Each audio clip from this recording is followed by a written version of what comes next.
aprofitaríem aquest punt número 9, que és, diguéssim, la quarta modificació de crèdit i de més.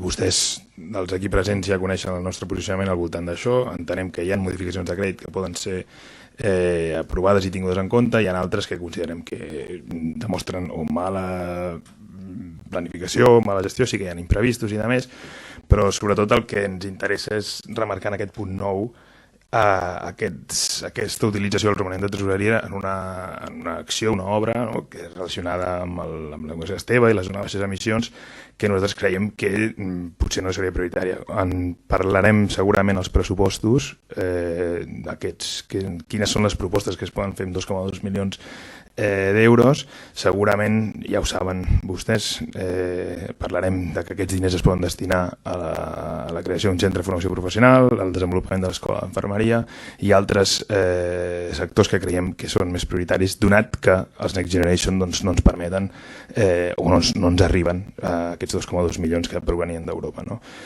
Després també un toc d'alerta de cara a què és el que pot passar amb els Next Generations. Crec que al final del mandat anterior nosaltres ja havíem fet referència a aquest fet, el fet de que no sé si podran arribar a tots. També hi ha un compromís de compliment per part de l'estat espanyol de fer una sèrie de coses que no sabem si s'estan fent, i per tant crec que hem d'estar tots alerta i vigilar, perquè segons se'ns diu l'utilització del romanent de tresoreria cada cop estarà més limitada, perquè tots els avantatges que es van donar als municipis donat el cas de la pandèmia tornen a estar o passaran a ser restringides. Per tant, crec que és un toc d'alerta i crec que val la pena que ho tinguem en compte. És per això que nosaltres votem en contra en aquest punt. Moltes gràcies.